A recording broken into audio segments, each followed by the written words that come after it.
അല്ലെങ്കിൽ 10-15 നിലകൾ കെട്ടിപ്പൊക്കുന്നുണ്ട്. നമ്മൾ എപ്പോൾ ചെന്നാലും എല്ലാം ലോണാണ്. ഒരു നിവൃത്തിയുമില്ല. ഇവിടുത്തെ ഡോക്ടർമാർക്ക് കൊടുക്കാൻ പൈസയില്ല, ഇവിടുത്തെ മറ്റ് ജീവനക്കാർക്ക് കൊടുക്കാൻ പൈസയില്ല, നഷ്ടത്തിലാണ്. എന്ന് ചർച്ചയ്ക്ക് ചെന്നാൽ ഇതാണ് സംഭവം.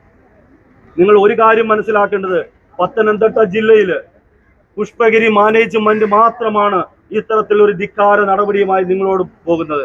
ഒരു അനുരഞ്ജന ചർച്ചയ്ക്ക് പോലും കഴിഞ്ഞ ദിവസം 2-3 മണിക്കൂർ ഞങ്ങൾ അവരുടെ ഒപ്പം ഇരുന്ന് ചർച്ച ചെയ്തു.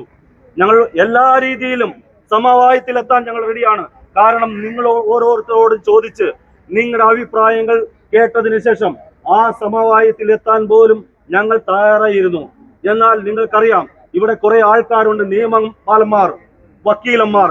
അവർ കുറെ നിയമങ്ങൾ അങ്ങ് കൊണ്ടുവരും. 1947 മുതൽ ഇങ്ങോട്ടുള്ള നിയമങ്ങൾ അങ്ങ് പഠിപ്പിക്കും. അവർ പറയുന്നത് 14 ദിവസം മുമ്പ് നോട്ടീസ് തന്നില്ല. കേരളത്തിൽ ഇത്രയും ആശുപത്രിയിൽ സമര പ്രക്ഷോഭ പരിപാടികൾ നടക്കുന്നുണ്ട്. പത്തനംതിട്ട ജില്ലയിലെ മാനേജ്മെന്റുകൾ ഇത്തരത്തിലൊരു മിനിമം വേതനം കൊടുക്കാമെന്ന് പറഞ്ഞു. പക്ഷെ അവർക്കാർക്കും ഈ 14 ദിവസം നോട്ടീസ് കൊടുക്കാൻ ചാന്നോ?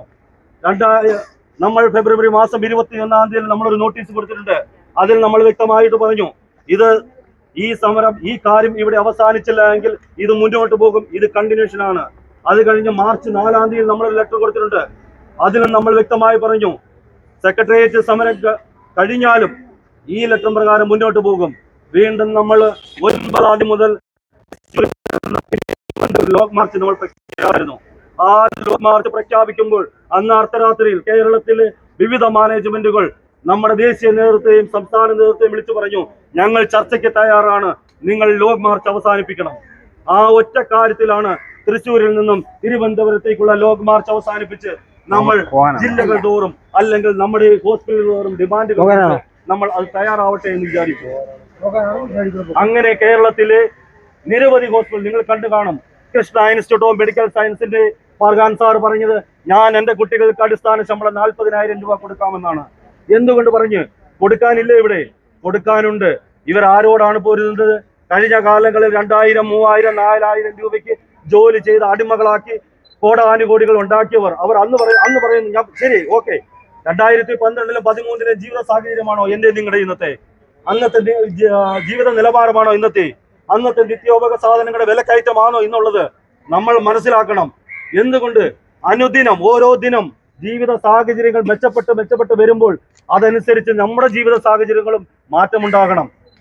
അന്യ സംസ്ഥാന തൊഴിലാളികൾ ഇവിടെ വന്ന് ജോലി ചെയ്താൽ അവന് കിട്ടും 1,500. നമ്മൾ ചോദിക്കുന്നത് വെറും 1,333 രൂപ മാത്രം ദിവസവേതന കൂലി. നമ്മൾ ജോലി ചെയ്തിട്ടാണ് ചോദിക്കുന്നത്. ഏതൊരു മനുഷ്യന്റെയും അവന്റെ അഡ്മിറ്റ് ആകുമ്പോൾ ആ പേഷ്യന്റ് അല്ലെങ്കിൽ ആ രോഗി അല്ലെങ്കിൽ നമ്മുടെ കുടുംബാംഗങ്ങൾ ആ ഹോസ്പിറ്റലിൽ വന്നു കഴിഞ്ഞ് വീട്ടിൽ പോകുന്നത് വരെ നമ്മുടെ പരിചരണം ഇല്ലാതെ വെക്കുവോ? അത്രമാത്രം നമ്മൾ പരിചരിച്ച് അവർക്ക് ശുശ്രൂഷ നൽകി എല്ലാ കാര്യങ്ങളും മുന്നോട്ട് നിൽക്കുമ്പോൾ നമ്മൾ എന്തുകൊണ്ട് കാണുന്നില്ല? വെറും ധിക്കാര മനോഭാവത്തോടു കൂടിയാണ് ഈ മാനേജ്മെന്റ് കാണുന്നത്. നിങ്ങൾ സമരം അവസാനിപ്പിക്കൂ, നിങ്ങൾ അകത്ത് കയറൂ, എന്നിട്ട് നമുക്ക് ചർച്ച ചെയ്യാം. കേരളത്തിൽ ഓരോ മാനേജ്മെന്റും അങ്ങനെ പറഞ്ഞിട്ടില്ല. നിങ്ങൾ സമരം അവസാനിപ്പിച്ച് അകത്ത് കയറി കഴിഞ്ഞാൽ പിന്നെ നാളെ എന്താണ് ഉണ്ടാകുന്നത്? നിങ്ങൾക്കെതിരെ പ്രതികാര നടപടികൾ ഉണ്ടാവും. അതാണ് അവർ ചെയ്യാൻ പോകുന്നത്. അത്തരത്തിലൊരു ഭീഷണിയോ മറ്റോ ഒന്നും ഇവിടെ കാണിക്കേണ്ട ആവശ്യമില്ല. ഒരു സമവായ ചർച്ചയിലൂടെ ഇത് പരിഹരിക്കുകയാണെങ്കിൽ ഈ തെരുവിലിരിക്കുന്ന നേഴ്സുമാരുടെ കണ്ണുനീര്, അവരുടെ കുടുംബാംഗങ്ങളുടെ കണ്ണുനീര്, അല്ലെങ്കിൽ അവരുടെ കുഞ്ഞുങ്ങളുടെ കണ്ണുനീര് നിങ്ങൾ തിരിച്ചറിയാൻ സാധിക്കണം. ഇന്ന് കേരളത്തിലെ പൊതുസമൂഹം ഇത് ഏറ്റെടുത്തിരിക്കുകയാണ്. അവർക്കറിയാം, ആരോഗ്യമുള്ള ഒരു വ്യക്തി ഉണ്ടെങ്കിൽ ആരോഗ്യമുള്ള ഒരു കുടുംബം ഉണ്ടാവും, ആരോഗ്യമുള്ള ഒരു കുടുംബം ഉണ്ടെങ്കിൽ ആരോഗ്യമുള്ള ഒരു സമൂഹം ഉണ്ടാവും, ആരോഗ്യമുള്ള ഒരു സമൂഹം ഉണ്ടെങ്കിൽ ആരോഗ്യമുള്ള ഒരു കേരളം ഉണ്ടാവും. ആ ഒരു തിരിച്ചറിവുണ്ടാവണം. അതുണ്ടാകണമെങ്കിൽ നമ്മുടെ ജീവിത നിലവാരം മെച്ചപ്പെട്ടതായി വരണം. നമ്മൾ തളർന്നു പോയി കഴിഞ്ഞാൽ ഇവിടുത്തെ ആരോഗ്യ മേഖല തളർന്നു പോകും. അത് അവർ മനസ്സിലാക്കണം. അതുപോലും ചിന്തിക്കാൻ അവർക്ക് കഴിയില്ല. നമ്മുടെ സേവന വേതന നിരക്കുകൾ, ലേബർ നിയമപ്രകാരമുള്ള കാര്യങ്ങൾ, ഇതിനപ്പുറം നമ്മൾ നിയമപരമായ കാര്യങ്ങളെ നമ്മൾ ചോദിക്കുന്നുള്ളൂ. അതിനും അപ്പുറമായി ഒന്നും ചോദിക്കുന്നില്ല. ഇന്നും 5,000, 10,000, 12,000 ജോലി ചെയ്ത് ജീവിക്കുന്ന നേഴ്സുമാർ പല ഇടത്തുമുണ്ട്. നിങ്ങൾക്കറിയാം, ചുറ്റുവട്ടമുള്ള ചെറുതും വലുതുമായ ആശുപത്രികളൊക്കെ ഉണ്ട്. എന്തുകൊണ്ട് അത്തരത്തിൽ അവർ പറയുന്നത്? അവരുടെ ബെഡ് കപ്പാസിറ്റി കാര്യങ്ങളെല്ലാം അവർ പറയട്ടെ, നമുക്കൊരു പ്രശ്നവുമില്ല. ഇവിടെ നമ്മുടെ ഹോസ്പിറ്റലിൽ എന്തുമാത്രം ബെഡ് കപ്പാസിറ്റി അല്ലെങ്കിൽ ഹോസ്പിറ്റലിന്റെ സ്ട്രെങ്ത് കാര്യങ്ങൾ ആനുപാതികമായുള്ള വർധനവാണ് നമ്മൾ ചോദിക്കുന്നത്. അത് മനസ്സിലാക്കാൻ ഇവിടുത്തെ അധികാരികൾ അല്ലെങ്കിൽ ഇവിടുത്തെ മാനേജ്മെന്റുകൾ തയ്യാറായില്ല എങ്കിൽ എന്ത് നീതിയാണ് നമുക്ക് ലഭിക്കുന്നത്? ഈ ദിവസങ്ങളിൽ ശക്തമായ പ്രതിഷേധ പോരാട്ടങ്ങളിലൂടെയാണ് നമ്മൾ കടന്നു വന്നത്. ഈ പോരാട്ടങ്ങൾക്ക് ഒരു അന്ത്യം കുറിക്കണമെങ്കിൽ അത് തീരുമാനിക്കേണ്ടത് ഇവിടുത്തെ മാനേജ്മെന്റ് ആണ്. ഇല്ല എങ്കിൽ ഈ സമരം ശക്തമായി തന്നെ ഞങ്ങൾ മുന്നോട്ട് കൊണ്ടുപോകുമെന്നാണ് ഞങ്ങൾ പറയുന്നത്. ഞങ്ങൾ നിങ്ങളെ ദ്രോഹിക്കാനോ നിങ്ങളോടുള്ള വിദ്വേഷം തീർക്കാനോ അല്ല. എന്തിന് ഞങ്ങളെ തെരുവിലിറക്കി? പത്തനംതിട്ടയിലെ ഒരു മാനേജ്മെന്റും ഒരു ജീവനക്കാരെയും തെരുവിലിറക്കിയിട്ടില്ല. എന്തുകൊണ്ട്? ഒരു ചർച്ചയ്ക്ക് തയ്യാറായി. ഒരു ചർച്ചയ്ക്ക് പോലും തയ്യാറാവാൻ സാധിക്കുന്നില്ല എങ്കിൽ നമ്മൾ എന്ത് നീതിയാണ് ഇവരിൽ നിന്ന് പ്രതീക്ഷിക്കുന്നത്? അല്ലെങ്കിൽ ഇന്നല്ല, ഇനിയുള്ള കാലങ്ങളിൽ, ഇനിയുള്ള നാളുകളിൽ ഈ മാനേജ്മെന്റിൽ നിന്ന് നിങ്ങൾക്ക് എന്ത് നീതിയാണ് പ്രതീക്ഷിക്കേണ്ടത്?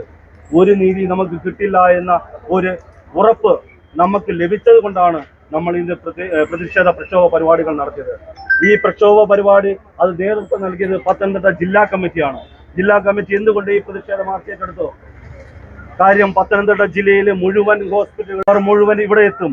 ഇവിടെ എത്തിക്കഴിഞ്ഞാൽ നിങ്ങൾക്ക് ഈ പോലീസ് മേധാവികളെ, പോലീസ് അധികാരികളെ കൊണ്ടോ അല്ലെങ്കിൽ ഈ കയറ് കെട്ടിയോ നിങ്ങൾക്ക് ഞങ്ങളെ തടുക്കാൻ സാധിക്കത്തില്ല. നിങ്ങൾ ആരോടാണ് പ്രചാരം ചെയ്തത്? ബലം പ്രയോഗിക്കാൻ. ഞങ്ങൾ ബലം പ്രയോഗിക്കുന്നില്ല. ഞങ്ങൾ ഇവിടെ അതിക്രമിച്ച് അകത്ത് കയറിയിട്ടില്ല. എന്തുകൊണ്ട്? നമുക്ക് അതിക്രമിച്ച് കയറാൻ അറിയാം. അറിയത്തില്ലേ? ഈ കയർ പൊട്ടിച്ച് നമുക്ക് കയറാൻ അറിയാം. സൂചി കുത്തുന്ന കൈയാണ്, സിറിഞ്ച് പിടിക്കുന്ന കൈയാണ്. അറപ്പും വെറുപ്പും മാറിയതാണ്. ചോര കണ്ട കൈകളാണിത്. നമ്മൾക്ക് ഈ കയർ പൊട്ടിച്ച് അകത്ത് കയറുന്നതിന് വലിയ പാടൊന്നുമില്ല. പക്ഷേ നമ്മളെ ആരും അങ്ങനെ പഠിപ്പിച്ചിട്ടില്ല. പഠിപ്പിച്ചിട്ടുണ്ടോ? നമ്മുടെ കുടുംബാംഗങ്ങൾ പഠിപ്പിച്ചിട്ടുണ്ടോ? നമ്മുടെ മാതാപിതാക്കൾ പഠിപ്പിച്ചിട്ടുണ്ടോ? നമുക്കൊരു എത്തിക്സ് ഉണ്ട്. ആ എത്തിക്സിന് അപ്പുറത്തേക്ക് നമ്മൾ കടന്നിട്ടില്ല. അത് ഭേദിക്കരുത്. ആ എത്തിക്സിനെ നിങ്ങൾ എതിർത്ത് മുന്നോട്ട് വന്നാൽ ഞങ്ങൾക്ക് ഇതിന് മുന്നോട്ട് കടക്കേണ്ടി വരും എന്ന് മാത്രമാണ് ഞാൻ പറയുന്നത്. അതുകൊണ്ട് ഈ പ്രതിഷേധ മാർച്ച് ഇവിടെ അവസാനിക്കുന്നില്ല. ഇത് നിങ്ങൾ ഒരു അനുനയ ചർച്ചയിലൂടെ ഇതിനൊരു പരിഹാരം കാണുകയാണെങ്കിൽ ഇവരുടെ കുടുംബാംഗങ്ങളുടെ, മാതാപിതാക്കളുടെ, ഇവരുടെ കുഞ്ഞുങ്ങളുടെ കണ്ണുനീർ നിങ്ങൾക്ക് കാണാൻ സാധിക്കുന്നുണ്ടെങ്കിൽ ഇവിടുത്തെ പിതാക്കന്മാരോടും ഇവിടുത്തെ അച്ഛന്മാരോടും മറ്റ് അധികാരികളോടും എല്ലാവരോടും ഞങ്ങൾ പറയുന്നത്, ഈ കണ്ണുനീര് കാണാനുള്ള ഒരു മനസ്സ് നിങ്ങൾക്കുണ്ടെങ്കിൽ നിങ്ങൾ ഒരു ചർച്ചയ്ക്ക് വിളിച്ചാൽ ഞങ്ങൾ തയ്യാറാണ്. ഇല്ല എങ്കിൽ ആയിരക്കണക്കിന് നേഴ്സുമാരെ കേരളത്തിൽ നിന്ന് ഇവിടെ കൊണ്ടുവന്ന് ശക്തമായ പ്രതിഷേധ പ്രക്ഷോഭ പരിപാടികൾ ഞങ്ങൾ മുന്നോട്ട് പോകുമെന്ന് മാത്രം പറഞ്ഞുകൊണ്ട് ഈ പ്രക്ഷോഭ മാർച്ച് ഔദ്യോഗികമായി ഉദ്ഘാടനം ചെയ്തുകൊണ്ട് ഞാൻ എൻ്റെ വാക്കുകൾ നോക്കുന്നു. അടുത്തതായി നിങ്ങൾക്കറിയാം, കേരളത്തിന്റെ സെക്രട്ടേറിയറ്റിന് മുന്നിൽ ഒരു വർഷത്തോളം അല്ലെങ്കിൽ 365 ദിവസത്തോളം സമരം ചെയ്തവരാണ് ആശാവർക്കർമാർ. നിങ്ങൾക്കറിയാം, കോവിഡ് വന്നപ്പോഴും വെള്ളപ്പൊക്കം വന്നപ്പോഴും ആശാവർക്കർമാർ ഈ കേരളത്തിന് വേണ്ടി ചെയ്ത എന്താണെന്ന് അവരുടെ കൂലി നിങ്ങൾ കേട്ട് കാണും. അതൊന്നും ഇവിടെ പറയുന്നില്ല. ആ ആശാവർക്കർമാർക്ക് നമ്മൾ ഐക്യദാർഢ്യം പ്രഖ്യാപിച്ചായിരുന്നു. ഓരോ ജില്ലയിലും യുഎൻഎക്കാർ അവർക്ക് ഐക്യദാർഢ്യം പ്രഖ്യാപിച്ചു. സെക്രട്ടേറിയറ്റ് മുന്നിൽ ഐക്യദാർഢ്യം പ്രഖ്യാപിച്ചുകൊണ്ട് ഞങ്ങൾ പോയി. പക്ഷേ ഈ സമരം അറിഞ്ഞപ്പോൾ അവരെന്നെ വിളിച്ചു പറഞ്ഞു, ഞങ്ങൾ നാളെ അവിടെ എത്തും, നിങ്ങൾക്ക് പൂർണ്ണമായ അടുത്ത് എത്തിയിരിക്കുന്ന ലക്ഷ്മി മാഡമാണ്. ലക്ഷ്മി മാഡത്തെ ഈ മാർച്ചിൽ സംസാരിക്കുന്നത് വളരെ സ്നേഹത്തോടെ, സന്തോഷത്തോടെ പത്തനംതിട്ട ജില്ലാ കമ്മിറ്റിയുടെ പേരിൽ സ്വാഗതം ചെയ്യുന്നു.